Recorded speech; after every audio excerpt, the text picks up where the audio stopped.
I don't remember the exact moment it all started happening, but I remember the first time I noticed. I'm not a fan of the dark. Sure, laugh all you want at the 25-year-old man being afraid of the dark, but it is what it is. I'm pretty much always home before sundown. I work the morning or day shift happily since I'm always in bed by 11:30 tops. I don't usually wake up during the night, but lately I'd been getting up almost every night. Not a big deal, right? I'd just get a glass of water or something and fall back asleep. But then I heard it. I remember I didn't even think much of it too. Dogs. Just a bunch of dogs barking. It sounded like every dog in the neighborhood, to be honest. It had to have been over 30, and it sounded like they were coming from every yard. Then, just as suddenly, they all stopped. 1 minute to the next, every dog stopped their incessant barking and howling, and the entire neighborhood was silent again. I turned on the hall light and went to the living room to check on Pickles. Named him after Pickle Rick, and he was curled up on the sofa. I didn't hear any barking inside my house, which is weird, right? What dog doesn't just join in that kind of frenzy? I just went back to sleep and didn't think much of it. Not until the barking woke me up again, and again the next night, and again after that. I wasn't too angry about it, just confused. It became a bit of a red flag that next Saturday. I took Pickles with me on a jog after work around the neighborhood and ran into Brock, the guy who lives in the house behind me. "Hey man, hey Pickles." He grinned down at my dog. He liked corgis and sometimes let Pickle into his yard to play with his too. "What's up, Brock?" I said, motioning that it was okay for him to give Pickles a little attention. "Nothing much, thankfully. Almost done fixing up the room for the twins." "Nice, nice. Hopefully your granddaughters don't get spooked with all the barking lately," I commented. "What do you mean?" "You know, all the barking at night. Your dogs definitely aren't innocent, but it's no biggie," I joked. "My dogs don't bark at night. They sleep in the room with me and Jane. We've never had a barking problem." His lips were in a firm line, obviously not appreciating my accusations or whatever. All right. I raised my hands in surrender. "Maybe your boys are innocent, but they must be some of the only ones. The barking's woken me up for like a week already." Brock gave me a once-over, his eyes boring into me with that kind of intensity only veterans can manage. You know, that dead-eyed look where it feels like they're stripping you and checking for bombs. "I haven't heard any barking, son. You take care," he muttered, continuing his walk and brushing past me. There's no way a dude with his history wouldn't be a light sleeper. So if he hadn't been woken up, how was I? I slept through a twister back when I lived down in Omaha. He could have been messing with me. He's a weird guy like that. But still, it left me unnerved. I didn't work the next day, so I decided to stay up late for a little WWE marathon. And I stayed on the sofa, and Pickles nuzzled into my lap and had a cold one in my hand. As the sun kept dipping closer and closer to the horizon, and I turned on the lamp on the end table, the warm yellow glow was good enough to keep the room from being too dark. I was taking turns scrolling on my phone and watching takedowns on my TV when the barking started again. God, it was even louder than it had been last night. I rolled my shoulders in discomfort. I peered down at my phone and noted the time. 2:37 a.m. By 2:38, the barking stopped. Pickles hadn't moved off my lap, much less howled along. "How the fuck did you not hear that?" I murmured, giving his head a little pat. He licked my hand. I set him down on the cushions beside me and went to turn on the room light. I pushed the blinds apart to sneak a look outside, maybe see some dogs running around. Nothing. The neighborhood was empty. Not a living soul in sight. It's weird. I went to sleep a little while later. The cycle of waking up at night kept dragging on, and each time I found it harder and harder to fall back asleep.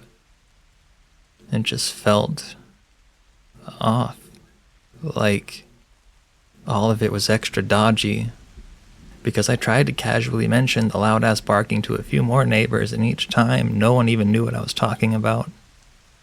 I obviously couldn't ask him, but I feel even Pickles would have looked at me like I had 3 heads if I did. I started checking my phone every time that godforsaken barking woke me up. And each time it began at 2:37 in the morning and stopped at the exact second the clock hit 2:38.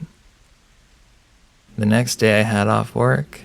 I decided I'd wait at my window to see if any dogs came out.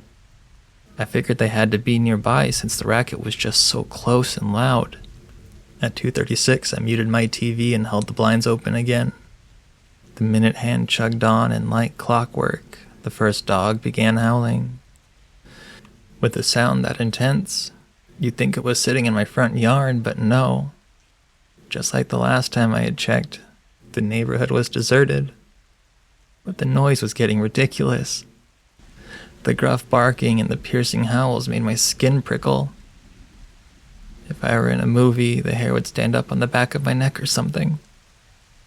At 2:38, it all came to a halt.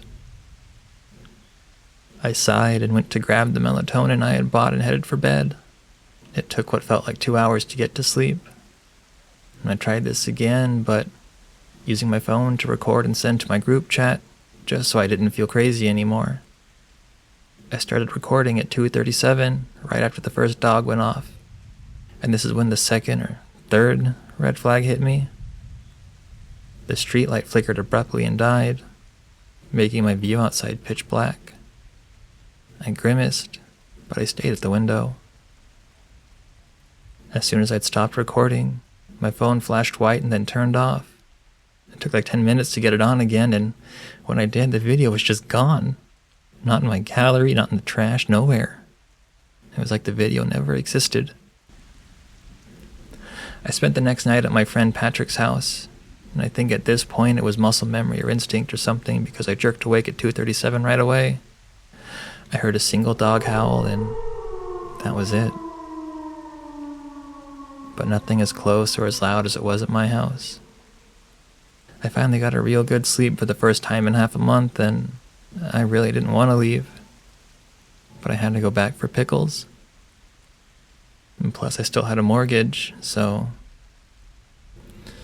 Like you'd all expect, it happened again that very next night, 2:37 on the dot. I felt like I was alone in hell. No one else in my stupid neighborhood was hearing this. I couldn't catch it on camera. The streetlight hadn't been fixed, so I wasn't going to leave the house and check it out. Shit really hit the fan when I heard a bang at my door. It sounded like someone or something rammed itself against the door, just once. But that alone kept me up the rest of the night.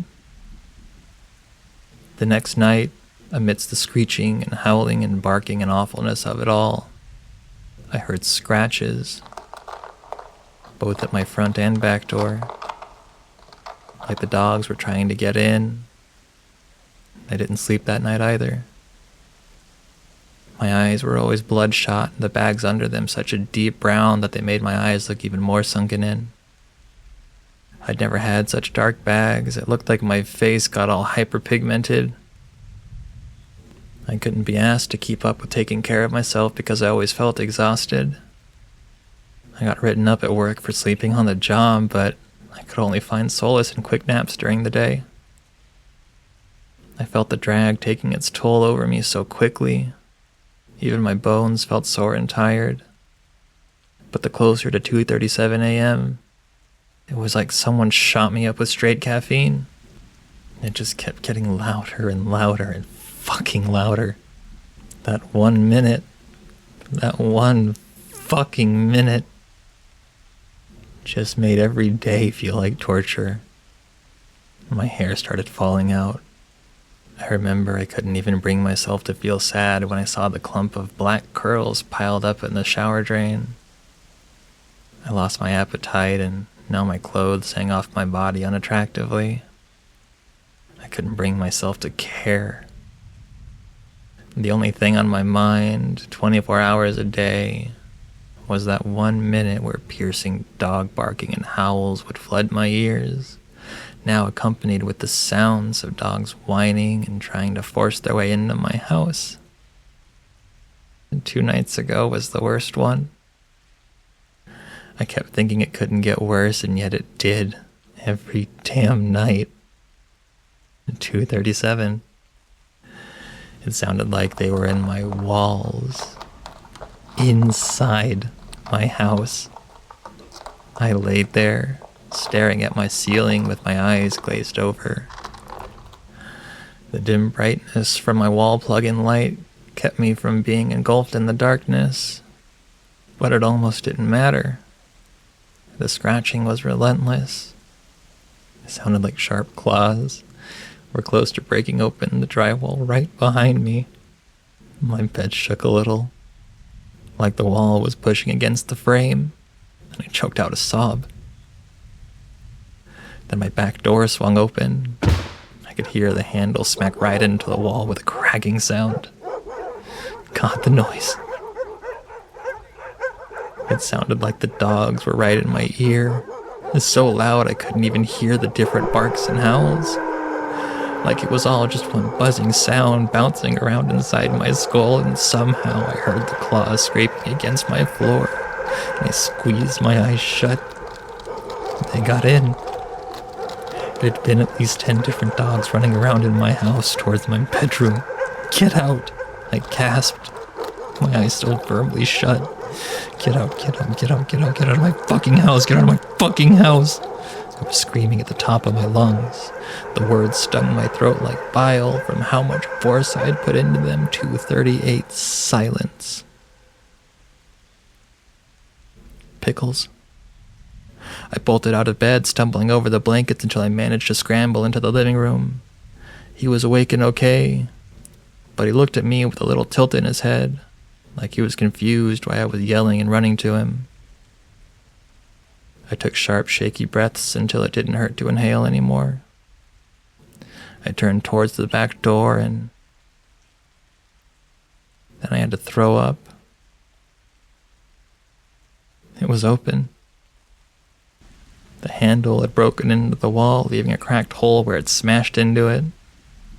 There were a few deep scratches, claw marks on my floor, and some dirt.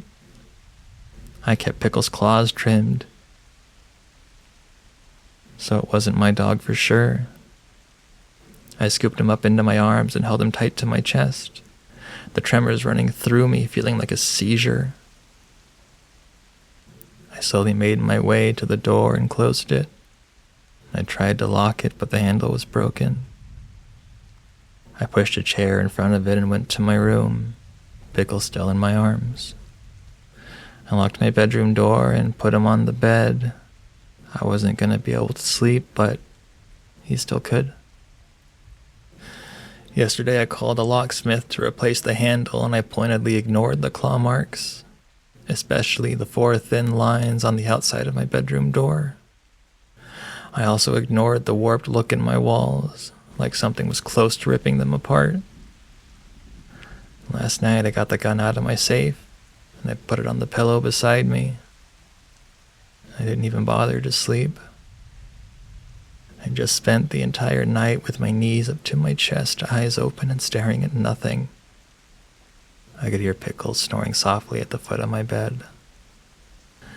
My mom always told me it was dirty to have a dog in your bed, especially one that sheds like he does, but I didn't care anymore. He needed to be with me.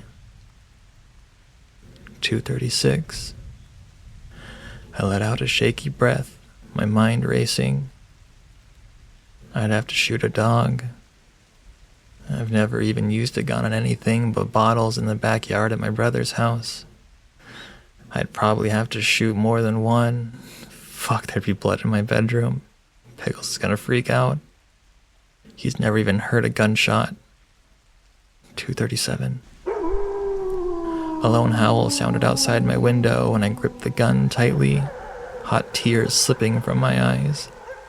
The barking was insufferable right there in my ears. There was growling, a rabid and hungry noise that I could feel right behind me.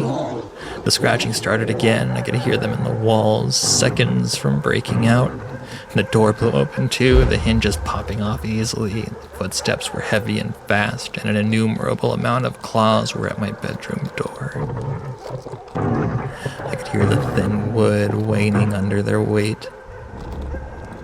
And the barking was in my head. I could feel slobbering and saliva hitting the sides of my face, and I gasped out a sharp cry. My nightlight went out.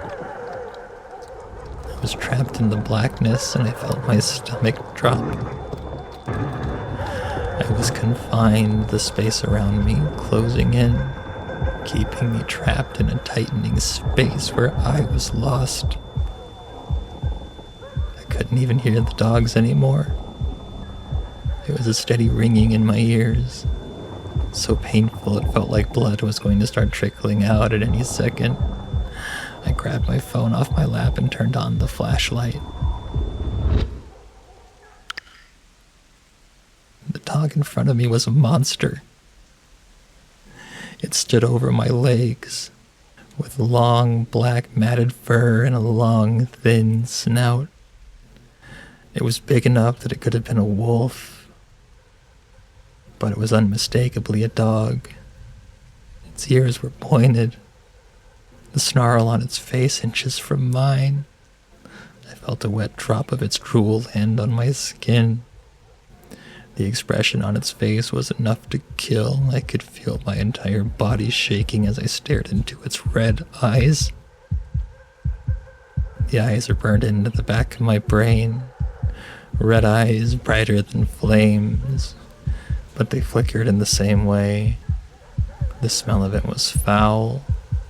It was so bad I could feel my insides churning. It stank like a corpse, like a dead animal left to rot in the summer sun. And it barked.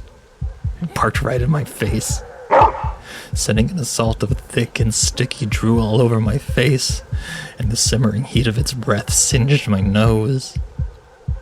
The creak of the springs in my mattress as it leaned forward, closer, was gut-wrenching. And it barked again. The sheer power of its bark made my ears ring. I felt dizzy just listening to the sound, an ear-splitting burst that was encouraged by the flurry of other dogs still howling away. It opened its snout wider, and sharp white teeth glistening in the light of my phone. I was done for. I knew this beast of a dog was going to snap my neck in two at 2:38. My flashlight went out. The smell, the sound, the weight of it over me was gone. I gasped in short, painful breaths, a deep stitch forming in my side. I was sweating badly, my sheets and clothes practically glued to my skin.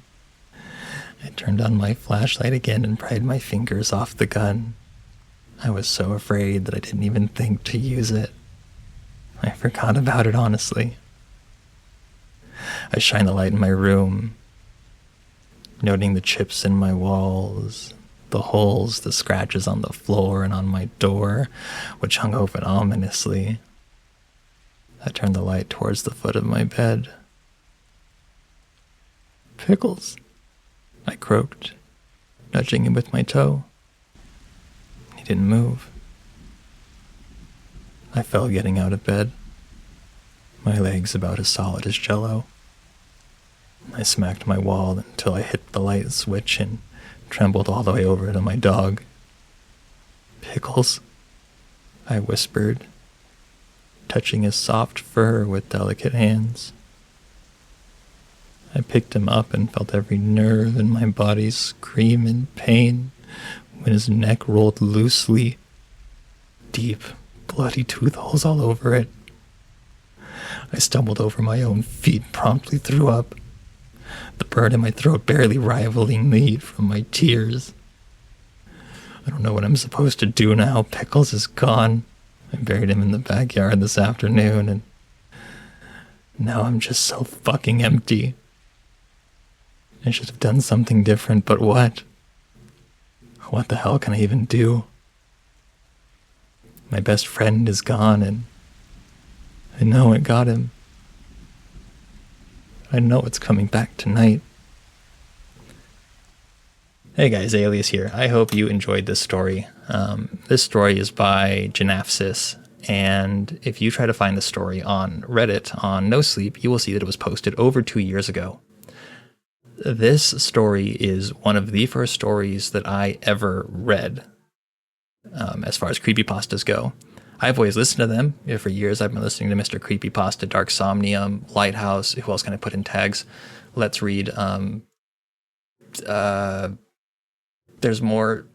I don't know. There's more. Anyway, this was one of the first stories, though, that I read, and it has stuck with me all these years. I reflect on the story fairly often. And when I reached out to Janafsis about the story, they were very flattered. And they said I could record it, so I hope I did this one justice. This one really creeped me out. It gave me the same kind of vibes as, I might have the title slightly wrong, but you should recognize it if you know it. My wife keeps peeking at me from around the corner. That was a fantastic story, and this one is right up there with it for me. It's that same drawing creepiness. What did you guys think of the story? I hope you guys liked it.